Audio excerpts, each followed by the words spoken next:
Hello, colleagues. So up to this point, you guys would have learned how to create the mark book or the mark sheets on the system, whether it be a mixed class or a homeroom class. But it's actually now time for you guys to import the grades to the system. So I'm going to be showing you guys how you would insert the columns to the mark book, so that you can actually input the grades to them. So all you have to do first is just come back over to my Markbook tool. You select whichever subject it is that you are teaching, whichever subject it is that you want to actually add the columns to. So we select the subject. When that loads up, you select the particular class, whichever the class it is that you're inputting the column to. And what you're going to do, you're going to look for the Insert Column tab. So you're going to select Insert Column. An Insert Column dialog box will pop up.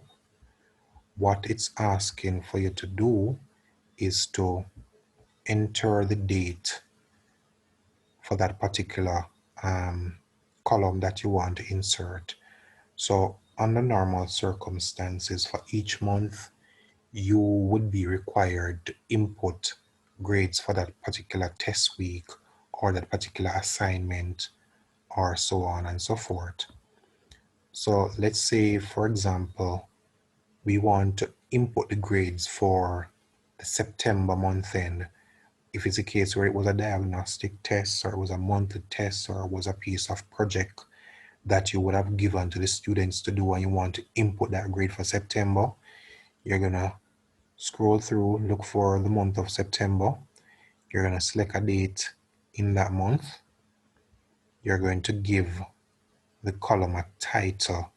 So this is key. So you have to be able to identify which particular month, or what is the reason for this particular grade.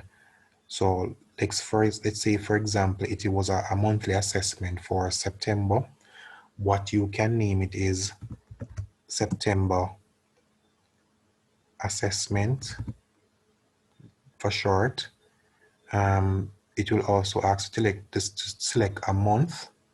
This is also pretty important, because if you select October as the month, what the system will do, if you have 2 October grades there, it will actually add both these grades together, then divide it by 2, and then that child will have 2 grades for October.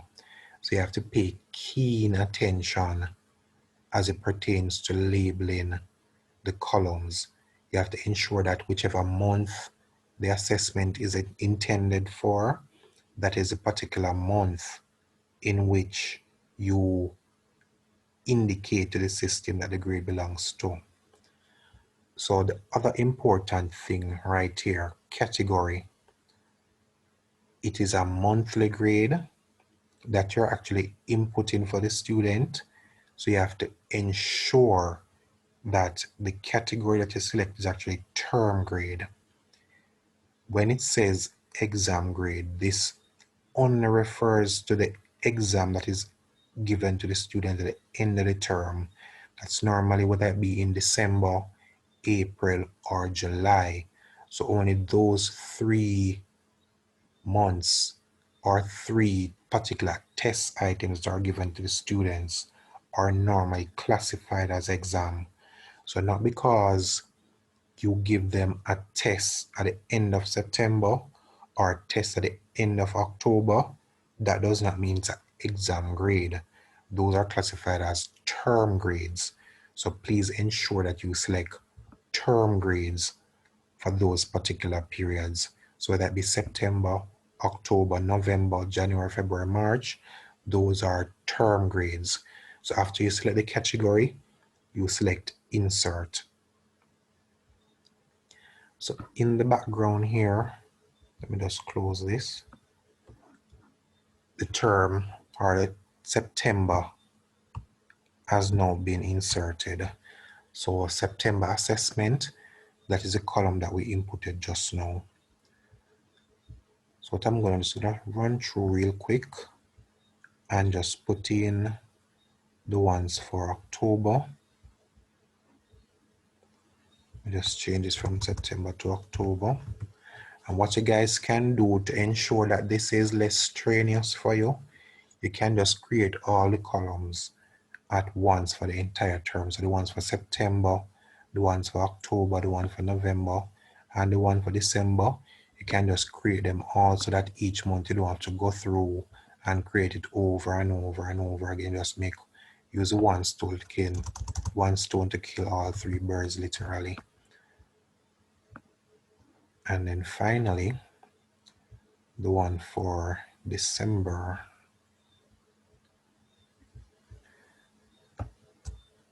So I'm just gonna name this one exam. So as I said earlier, because this is the exam that is given to the students at the end of the term, instead of term grade, I am going to go ahead and select exam grade. This is very important. If, for example, I made a mistake and select term grade, when the report is being printed at the end of the term, the exam grade section on the report is going to be blank, even though you put on the information on the system. Because you did not select it as an exam grade, the student will not receive an exam grade for December unless you select this particular one as exam. Also, if you accidentally select one of those term grade columns as exam, what the system is going to do, it is now going to add those two grades, that one that was a term grade plus the exam grade. It's now going to add those two together, then divide it by 2 to give the student a new exam grade. So this is very important. So after I select the category, I'm going to go ahead and select insert again. Then I close it. So if you notice, the September column is there, the October column is there, the November column is there, and the exam column is there. So I now want to add grades for my students. So after I have successfully created the columns, I am now free to enter grades for my students. But let me point out this to you as well. In the event where a student was absent from an exam or a monthly assessment, what you would be required to do is not to leave the slot blank, but to input -1 in the slot. So what the -1 actually represents is an absent. So by putting absent there, it does not affect the teacher, but only affects the student. If 0 is added, that means the child was awarded 0. But while I was typing a while ago, I'm not quite sure if you guys noticed that there was a little red triangle here a while ago. Now this is very important for you guys to take note of. So autosave is currently enabled on my system. So what this does, as soon as I type a bit of information, it is automatically saved and uploaded to the server. So I'm going to turn it off just to explain something to you. In the event where autosave is actually not turned on your system, you will see something like this happening.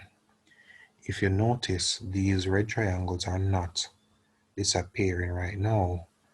That means even though I am inputting the information in the system, it is currently not being saved. So the information is on my computer, but it's currently not being saved to the server to go to the student's report. So please take key note of this. In the event where you see this red triangle there and it does not come off, what you're going to do is select save. So what this will do is just save the information to the server. So what you can also do, just to ensure that you don't forget to press save, is just to click back on autosave to enable it.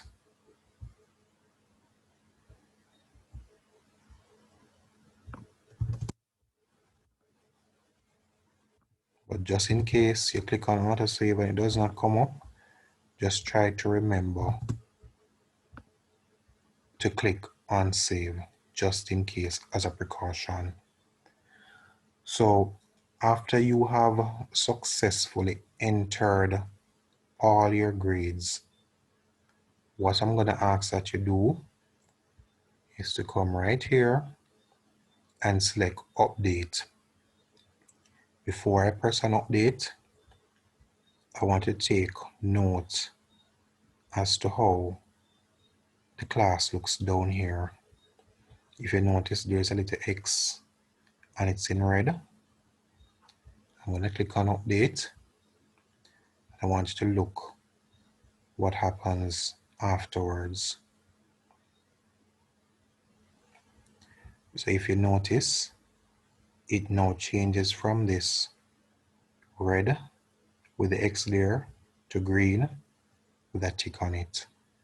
So after you've entered your grades, you do that for all the classes. So that's it for now.